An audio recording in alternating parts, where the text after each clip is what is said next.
Students, ये हमारा auxin का लेक्चर 3 है, जिसमें हम पढ़ेंगे फिजियोलॉजिकल इफ़ेक्ट्स ऑफ ऑक्सिन कि ऑक्सिन के क्या इफ़ेक्ट जो है वो प्लांट की ग्रोथ पर पड़ते हैं। फर्स्ट जो इसका इफ़ेक्ट होता है वो पड़ता है सेल इलॉन्गेशन पे, यानी कोशिका का दीर्घन जो है उसके अंदर। जो higher concentration of auxin stimulates cell division in shoot, so therefore shoot is positively phototropic and negatively geotropic। Cell division, cell elongation जो होता है इसके अंदर, उसकी वजह है बहुत सारे, जैसे कि उसका इंक्रीज्ड ऑस्मोटिक, जो ऑक्सिन होता है वो ऑस्मोटिक कंसंट्रेशन को इंक्रीज कर देता है, जो वॉल प्रेशर है उसको डिक्रीज करेगा। Then the increase permeability of water, wall to water, और formation of more cell wall, increased flexibility of cell wall. अगर ये इंक्रीज होगी तो सेल का, अगर फ्लेक्सिबिलिटी सेल वॉल की बढ़ेगी तो सेल जो है वो लंबाई में बढ़ेगी, और लंबाई बढ़ेगी तो सेल जो है वो जो प्लांट की है वो ग्रोथ होगी। ऑक्सिन का जो सबसे इम्पॉर्टेंट जो इफेक्ट है वो है एपिकल डोमिनेंस। अगर हम बात करें कि एक जनरल हम पूछे कि ऑक्सिन का इफेक्ट क्या है, तो एपिकल डोमिनेंस है। In the presence of apical bird the growth of the lateral birds is reduced और stop and it is known as a apical dominance. This is because of auxin और indole acetic acid। जो suppose shoot है, अगर shoot की ये apical dominance यानी ये वाला ग्रोथ होती रहेगी तो जो लेटरल ब्रांचेस हैं वो नहीं, उसकी ग्रोथ नहीं होती हैं। इसीलिए जो ऑक्सिन है वो जाना जाता है अपने एपिकल डोमिनेंस के लिए, जिसको शीर्षस्थ प्रभाविता भी कहा जाता है। और इसकी वजह से जो है वो लंबाई में वृद्धि होती है, जो साइड में ब्रांचेस हैं उनकी ग्रोथ नहीं होती है। अमाउंट ऑफ जो cytokinin increases due to excising of apical bud, as a result lateral buds grow vigorously. हम क्या, जब साइटोकाइनिन की स्टडी करेंगे उसके बारे में, तो हम देखेंगे कि अगर आपने एपिकल जो बर्ड होती है उसको काट दिया तो साइटोकाइनिन का जो है वो इंक्रीज हो जाता है, और लेटरल ग्रोथ जो होती है, लेटरल बर्ड्स जो होती हैं, जो साइड वाली जो बर्ड्स होती हैं वो एक्टिव हो जाती है, और प्लांट जो है उसकी विग्रस ग्रोथ होती है। एंड प्लांट जो है उसकी सीधी ग्रोथ नहीं होकर के वो बुशी, झाड़ी नुमा जो है वो ग्रोथ होने लग जाती है। एंड ये जो बुशी है वो due to the growth of lateral bud, जो पार्श्वीय कलिकाएं हैं उनकी वजह से ऐसा होता है। This is useful for fencing. हम जो हेज वगैरह लगाते हैं, जो अपने फेंसिंग करते हैं, जो किसी गार्डन के चारों तरफ जो भी प्लांट्स लगाते हैं जिसमें हम हेज स्पेशली है, तो हम क्या करते हैं, जो भी गार्डनर होता है उसकी ऊपर वाली जो है वो बर्ड्स को वो काटता है, यानी उसकी जो एपिकल बर्ड होती है उसको काटता है, जिसकी वजह से क्या होता है, क्योंकि एपिकल डोमिनेंस जो है उसकी सीधी ग्रोथ होगी और हमें बुशी बनाना है उसको फेंसिंग के लिए, तो वो जो है साइटोकाइनिन की एक्टिविटी बढ़ जाएगी। तो साइटोकाइनिन जो है वो उस और ऑक्सिन जो है दोनों का इफेक्ट इस तरह से होता है। हम इसकी ज़्यादा डिटेल स्टडी साइटोकाइनिन जब हम पढ़ेंगे उसमें करेंगे। नेक्स्ट है हमारा जैसे रूट इनिशिएशन, जैसे कि आप देख रहे हैं रूट इनिशिएशन, तो जो ऑक्सिन है that is stimulate the root development in cuttings और grafting in many, like in rose, bougainvillea, lemon, oranges. इसको इन सब को क्या है, अगर आपने उनकी जो कटिंग ली है, उनकी जो ग्राफ्ट हमने ले लिया है और इनके स्टेम को, कटे हुए स्टेम को हमने ऑक्सिन के सॉल्यूशन में डिप करा, तो हम देखेंगे कि उस पर बहुत सारी रूटिंग हो जाती है। इसीलिए जो ऑक्सिन है वो रूटिंग हार्मोन की तरह भी उसको कहा जाता है। Auxin stimulates formation of callus in grafting, even वो जो कैलस फॉर्मेशन भी करने लग जाता है ग्राफ्टिंग के अंदर। अगर हम टिश्यू कल्चर लैब में बात करें तो 2,4-D जो है उसका Na है, IBA है, IA है, अल्फा नैप्थलिक एसिटिक एसिड, इनका जो है टिश्यू कल्चर लैब में रूटिंग करने के लिए, ये सब रूटिंग हार्मोन है जो कि ऑक्सिन है और इनका यूज़ किया जाता है। इफेक्ट ऑफ फ्लावरिंग, जैसा कि आप देख रहे हैं जो ऑक्सिन होता है which inhibits the flowering, generally ये जो है वो इनहिबिट करता है, it stops unwanted flowering as in mango, इन सब के अंदर। और क्योंकि लेट्यूस जो होता है उसके अंदर भी, क्योंकि सिर्फ लीव्स ही जो है उसमें यूज़फुल होती हैं, लेकिन कुछ प्लांट्स जो होते हैं उनके अंदर ऑक्सिन जो है वो फीमेल फ्लावर्स को जो है इंक्रीज करता है, फ्लावरिंग होती है और वो भी फीमेल फ्लावर जो है उसी को इंक्रीज करेगा, मेल नेस्ट जो है मेल फ्लावर है उसके फॉर्मेशन को ये इनहिबिट करता है। जैसे 2 types of flowers are present in cucurbits, cannabis sativa, तो यहाँ पे more female plants can be obtain by the spray of auxin. Next है dormancy.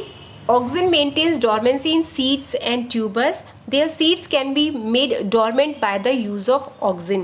So dormancy is mainly due to ABA and auxin inhibits the germination of seeds. आप ध्यान रखिएगा dormancy जो है वो ABA की वजह से होती है, but auxin inhibits the germination of seeds. ये डोरमेंसी नहीं लेके आ रहा, एक्चुअली ये इनहिबिट करता है जर्मिनेशन जो है वो सीड्स का। Therefore NAA, IB and maleic hydrazides are used in storage of potato.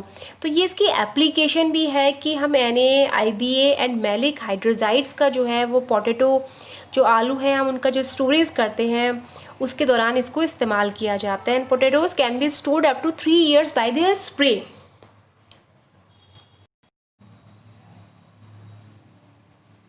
Parthenocarpy जो है वो बहुत इंपॉर्टेंट है। पार्थिनोकार्पी जो है is the phenomenon of development of seedless fruits without fertilisation. बिना फर्टिलाइजेशन हुआ तो जो हमें सीडलेस फ्रूट्स मिल रहे हैं वो पार्थिनोकार्पिक फ्रूट्स कहलाएंगे और ये जो फिनोमिनन है वो पार्थिनोकार्पी होगा। So presence of seeds reduce the cost of fruits. अगर किसी फ्रूट में सीड्स हैं, जैसे अमरूद है, अगर उसमें सीड है तो उसकी वो कॉस्ट को रिड्यूस करेगा। आप सीडलेस करेंगे तो उसकी कॉस्ट जो है वो इंक्रीज हो जाएगी, like oranges, grapes, tomato, brinjal. So if the stigma is pasted with auxin, अगर आप स्टिग्मा के चारों के ऊपर ऑक्सिन का स्प्रे कर देते हो तो उससे हमें सीडलेस फ्रूट्स जो हैं वो डेवलप हो जाते हैं बिना फर्टिलाइजेशन के, यानी कि वो ऑक्सिन जो है उसका स्प्रे पार्थिनोकार्पी को इंक्रीज करता है। जो इफेक्ट है वो है न्यूक्लिक एसिड एक्टिविटी। ऑक्सिन जो होता है वो RNA एंड प्रोटीन के सिंथेसिस को बढ़ाता है। सो ऑक्सिन mRNA के सिंथेसिस के हेतु जो हमारे न्यूक्लियस स्टोन से DNA टेम्पलेट को मुक्त करने का कार्य करता है, और mRNA जो है स्पेसिफिक एंजाइम्स का सिंथेसिस करता है जिससे कोशिका का लंबाई में बढ़ती। तो ये इसकी फिजियोलॉजिकल इफेक्ट है कि ये कैसे काम कर रहा है। ऑक्सिन जो होता है वो RNA जो भी हमारा ट्रांसक्रिप्शन होता है, मतलब synthesis of RNA on DNA, मतलब translation RNA mRNA directed protein synthesis, दोनों ही क्रियाओं को यानी ट्रांसलेशन और ट्रांसक्रिप्शन दोनों को जो है ये एनहेंस करता है। और साथ ही साथ IA के जो प्रभाव होता है उसमें कैलस के निर्माण की स्थिति में ऑक्सिन की कंसंट्रेशन, अगर ऑक्सिन की कंसंट्रेशन इंक्रीज होती है तो RNA की, अगर आप इसका इफेक्ट देखें तो ऑक्सिन की कंसंट्रेशन इंक्रीज होगी तो RNA की कंसंट्रेशन भी जो है वो इंक्रीज का देखें नेक्स्ट, तो ऑक्सिन के प्रभाव में जो एंजाइम एक्टिविटी होती है उनके सिंथेसिस जो रेट होता है वो इंक्रीज हो जाता है और उसके बाद सिर्फ रेस्पिरेशन की रेट जो है वो भी इंक्रीज हो जाती है। IA प्रोटीन तथा RNA सिंथेसिस को स्टिमुलेट करता है और उसके डेफिनेटली अगर आप प्रोटीन के और RNA के सिंथेसिस जैसे कि ट्रांसक्रिप्शन और ट्रांसलेशन को इंक्रीज करोगे तो ATP इज रिक्वायर्ड, और वो ATP कहाँ से मिलेगा आपको? रेस्पिरेशन प्रोसेस से। तो हम ये कह सकते हैं कि जो रेस्पिरेशन की जो है ऑक्सिन का पॉजिटिव इफेक्ट पड़ता है और उसकी एनहेंस कर देता है। Now the weedicide. ऑक्सिन जो होता है वो वीड्स को यानी खरपतवार को नष्ट करने में काम में आता है। Auxins are used for removal of wild plants which are grown along the crop plants in the field.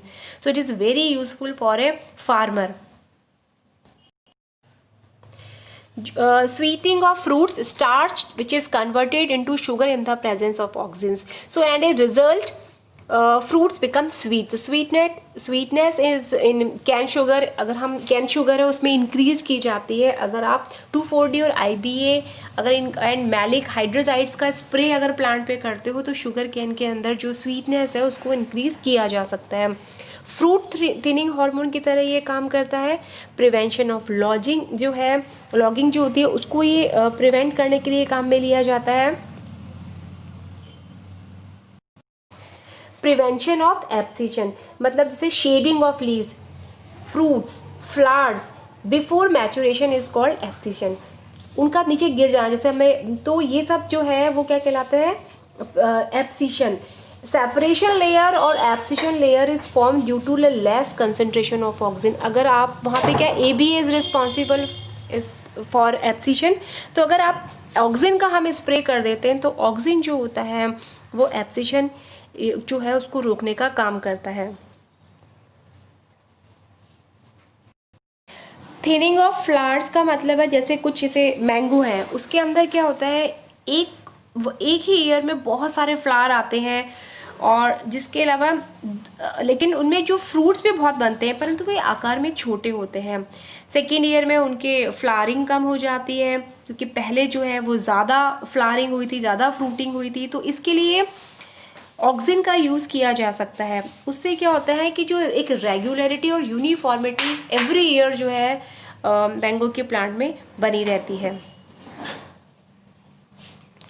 Bioassay of oxygen, quantitative assessment of oxygen in plants by biological method is known as bioassay. और bioassay जो होता है वो oxygen का 2 method से करते हैं हम, Avena curvature test and split pea test.